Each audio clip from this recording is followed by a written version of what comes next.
మన సనాతన సంప్రదాయంలో ప్రదక్షిణానికి ఎంతో ప్రాధాన్యత ఉంది. మరి ప్రదక్షిణ అంటే ఏంటో, ప్రాధాన్యమేంటో తెలుసుకుందాం నేటి పరమార్థంలో.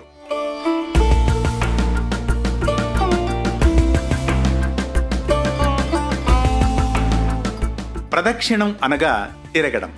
దైవనామస్మరణతో దేవాలయం చుట్టూ తిరిగితే ఆలయ ప్రదక్షిణం అంటారు.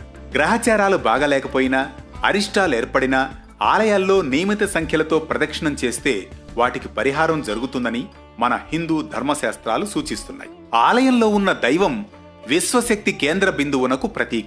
ఆయన చుట్టూ ఉన్న ఆలయం అనంత విశ్వానికి సంకేతం. ఎన్నో జన్మల్లో సంపాదించుకున్న కర్మల ఫలితాన్నే ఈ జన్మలో అనుభవిస్తూ ఉంటాం.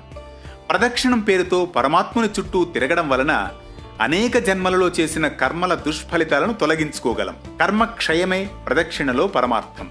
మన మనోవాక్కాయ కర్మలు పరమేశ్వరుని చుట్టూ పరిభ్రమించాలన్నదే ప్రదక్షిణలోని ప్రధానోద్దేశం. ఇక ఆలయాల్లో చేసే ప్రదక్షిణల్లో ధ్వజస్తంభం నుండి ప్రారంభించి తిరిగి చివరకు ధ్వజస్తంభం వద్దకు చేరుకొని దైవానికి నమస్కరించడం ఒక ప్రదక్షిణ.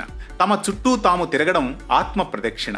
ఇంట్లో పూజల సందర్భాల్లో మాత్రమే ఆత్మ ప్రదక్షిణ చేయాలి. అలాగని ఆలయాల్లో మాత్రం ఆత్మ ప్రదక్షిణ చేయకూడదని మన శాస్త్రాలు చెబుతున్నాయి. తరువాత అంగ ప్రదక్షిణం అంటే సాత్విక అవయవాలు నేలకు తగిలేటట్లుగా దొర్లుకుంటూ చేసే ప్రదక్షిణమే అంగ ప్రదక్షిణం అంటారు.